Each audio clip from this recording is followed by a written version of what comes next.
ए नालायक सुन, जाना है इस लड़की के साथ जा, लेकिन एक बार इस घर की चौखट को तू पार करेगा ना, लौट के मत आना। निकल जा यहाँ से। मैं सुमन जी को यहाँ से लेके जा रहा हूँ, कसम खाता हूँ कि मैं कभी इस दहलीज पे वापस लौटूंगा नहीं मैं पापा।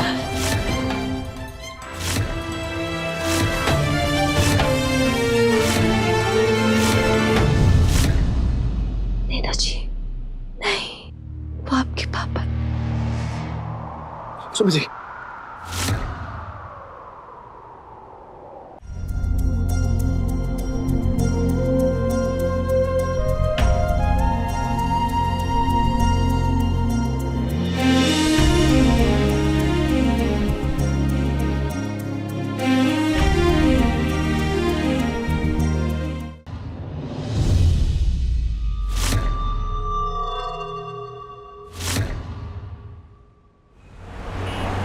डॉक्टर सुमन ठीक तो हो जाएंगे ना? उनको ज्यादा चोट तो नहीं लगी? नहीं मिस्टर तीर्थ, चोट ज्यादा गहरी नहीं है, बट हाँ सर पे चोट लगी है, तो आप एक बार इनका MRI करवा लीजिए। और आपको इन्हें यहाँ नहीं लाना चाहिए था, डायरेक्ट हॉस्पिटल लेकर जाना चाहिए था।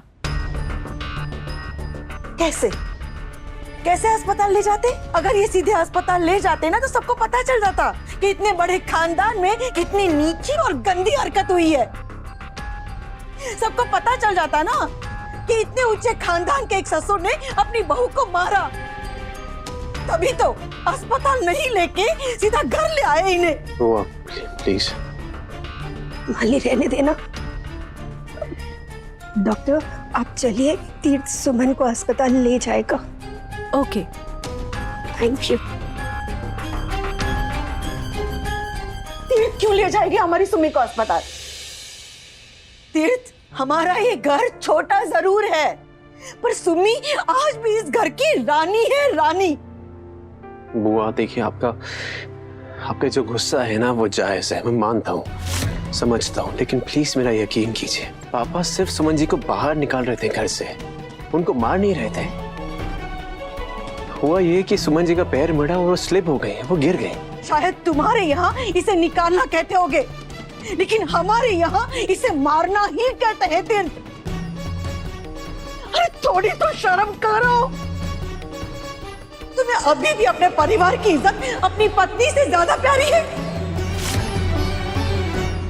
जिस तरह एक बहू पर एक ससुर ने हाथ उठाया है ना, वो घर में रहने के लायक ही नहीं है। उसे तो जेल में होना चाहिए। और मैं भेजूंगी तेरे बाप को जेल। मान ली।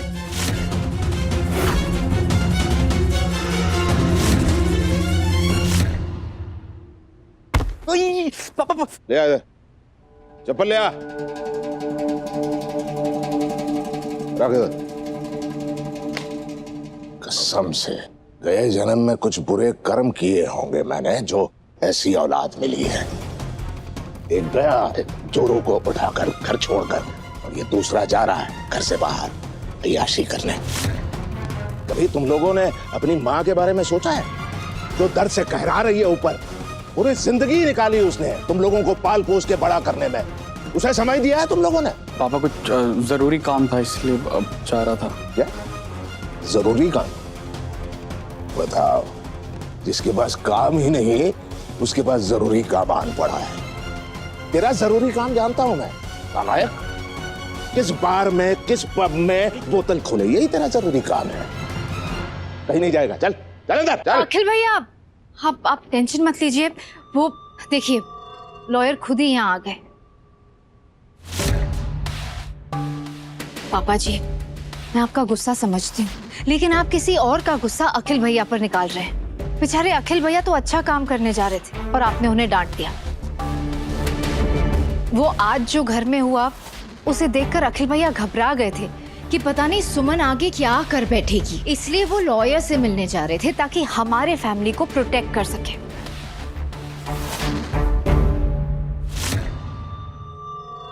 हाँ, आप पेपर दीजिए ना। जी, इसमें सारे कागजात हैं।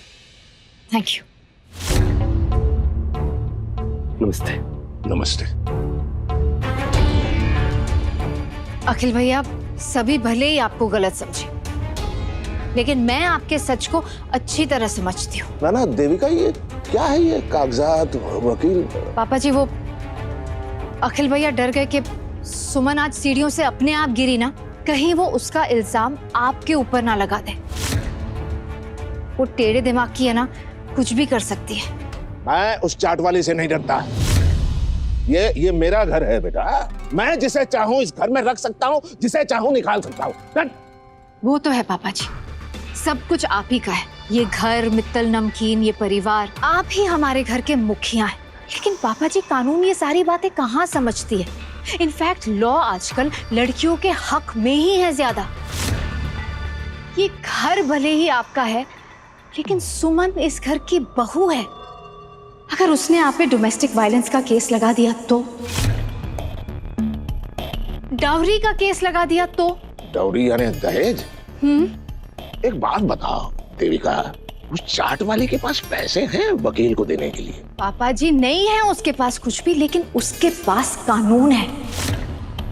पापा जी, वो कानून को टेढ़ा मेढ़ा करके आपके खिलाफ यूज कर सकती है। इसलिए अखिल भैया को डर था और आपको प्रोटेक्ट करना चाहते थे। ऐसा कुछ नहीं होगा, मेरा लड्डू उस लड़की को ऐसा कुछ नहीं करने देगा। गीतांजलि, तुम बाहर क्यों आई? अंदर जाओ, आराम करो। गुरु, अंदर ले जाओ मम्मी को। जी पापा। मेरा लड्डू लड्डू बन गया है जोरू का टट्टू, गया है उसके साथ उठा के। लड्डू इधर आ। अरे इधर आ, मारूंगा नहीं, इधर आ। ऐसे अच्छे काम करेगा तो क्यों मारूंगा? अच्छा काम किया आज, दिल खुश हो गया।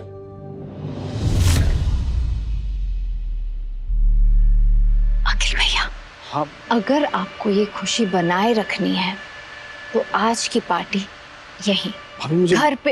एक मिनट,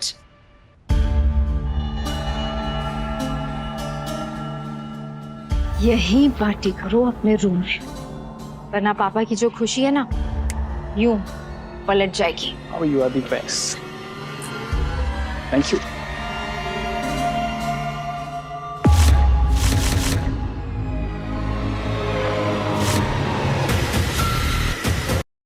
उनके चीखने चिल्लाने पर हम चुप रहे। फिर बात आई हमारी सुम्मी के कैरेक्टर पे, फिर भी हम लोग एकदम मुंह बंद रख के खड़े रहे।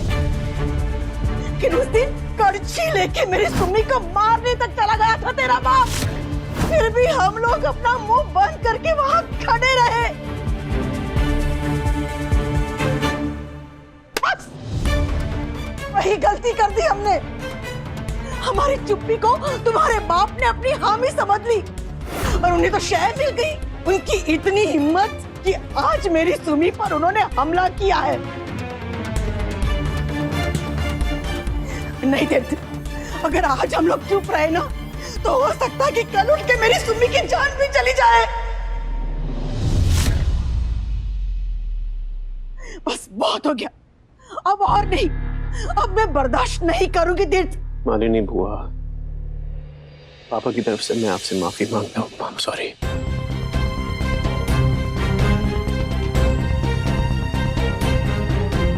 लड़कियां लक्ष्मी का रूप होती है तेर, और तुम्हारे बाप ने तुम्हारे घर की लक्ष्मी पर हाथ उठाया है।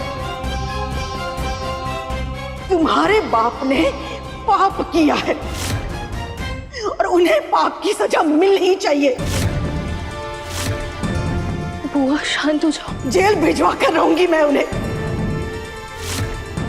तुम्हारा बाप अपने आप को बहुत बड़ा नमकीन किंग समझता है ना, अब उस नमकीन किंग को जीरो कैसे बनाते हैं मैं दिखाती हूँ। मालिनी बुआ, प्लीज नहीं।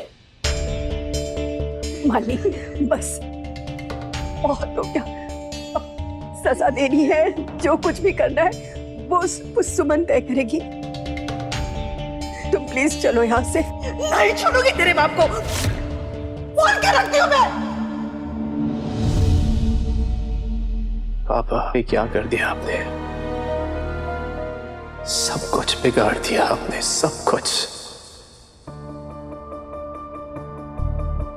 I'm so sorry Suman ji.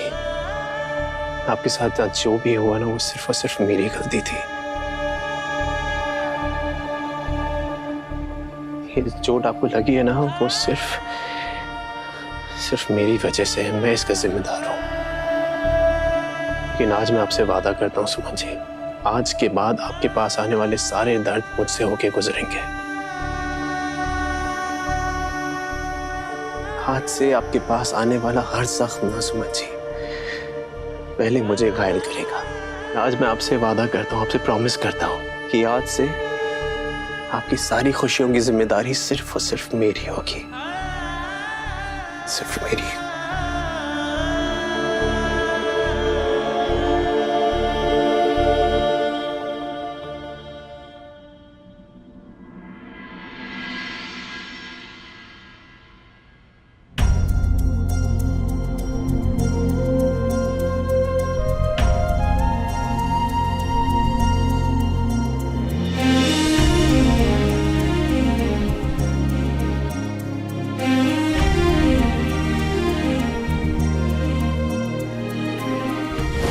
आज तक तो नहीं हुआ है। ये अभी तक नहीं हुआ तो क्या कभी तो होगा। कभी नहीं होगा। ये प्यार और जैसी फालतू चीजों के लिए ना टाइम नहीं है मेरे पास। अरे जब प्यार होगा ना तो टाइम भी निकल जाएगा। अच्छा बेटा, क्या होगा जब प्यार होगा तो? नहीं पता है कैसे चलेगा प्यार हुआ है? क्या मतलब आसमान गिर जाएगा, बिजली कड़केगी, धुआं उड़ेगा, क्या होगा? फालतू बातें ये सब। 7 साइंस होंगे। अच्छा बेटा, तो ठीक है, चलो बताइए लव गुरु ऋषि शर्मा जी, ये आपके 7 साइन होंगे क्या? पहला साइन होगा भरोसा। सुमी, जब तुझे खुद से ज्यादा किसी और पे भरोसा होने लगे ना तो समझ जाना ये तेरा प्यार की तरफ पहला कदम है। दूसरा साइन होगा इज्जत। जब तुझे खुद से ज्यादा किसी और की इज्जत की फिक्र होने लगे ना तो समझ जाना कि ये प्यार की तरफ तेरा दूसरा कदम है, मतलब कि दूसरा साइन। तीसरा होगा फीलिंग्स। जब तुझे अपनी फीलिंग से ज्यादा किसी और की फीलिंग्स की फिक्र होने लगे तो समझ जाना कि ये तीसरा साइन है। चौथा होगा जब कोई अनजाना तुझे अपना दोस्त लगने लगे, मतलब तेरा दोस्त बन जाए, तो समझ जाना कि ये तेरा चौथा साइन है। समझी? कुछ समझ में आ रहा है कि सब ऊपर से जा रहा है? पांचवा साइन होगा कि जब तू किसी के लिए अपना सब कुछ कुर्बान करने के लिए रेडी हो जाए तो समझ जाना कि आपने प्यार की तरफ अपना 5वां कदम भी उठा लिया है। और जब तू अपना कल किसी के साथ देखने लगे ना, अच्छा हो या बुरा हो वो मैटर नहीं करता, पर बस उसके साथ हो, तो समझ जाना कि आपने 6ठा कदम भी अपने प्यार की तरफ बढ़ा लिया है। और 7वां साइन जो सबसे इंपॉर्टेंट और फाइनल साइन है सुमी, जब तेरे दिल से निकली हुई हर दुआ पे सिर्फ उसका नाम होगा ना तो समझ जाना कि आप अपने प्यार की तरफ 7वां कदम भी रख चुके हैं। बधाई हो, आपको प्यार हो चुका है सुमी मैडम। इतने कॉम्प्लिकेटेड साइंस क्यों बता रहा है कि 7 साइन ये होगा वो होगा? थोड़ा सिंपल तरीके में बताना कि मतलब प्यार हुआ तो कुछ शॉर्टकट भी हो कि समझ आ जाए कि प्यार हुआ है। बिल्कुल सुमी जी, आपने लव गुरु से मदद मांगी है तो आपको मदद अवश्य मिलेगी। जी जी बताइए लव गुरु जी। देखिए, जब इस पौधे पर 7 गुलाब के फूल खिल जाएंगे तब आप समझ जाइएगा कि आपने प्यार की तरफ अपने 7 कदम बढ़ा चुके हैं। आपको प्यार हो चुका है, आपका कुछ छोड़ नहीं सकता, आपकी कोई मदद नहीं कर सकता सिवाय प्यार की।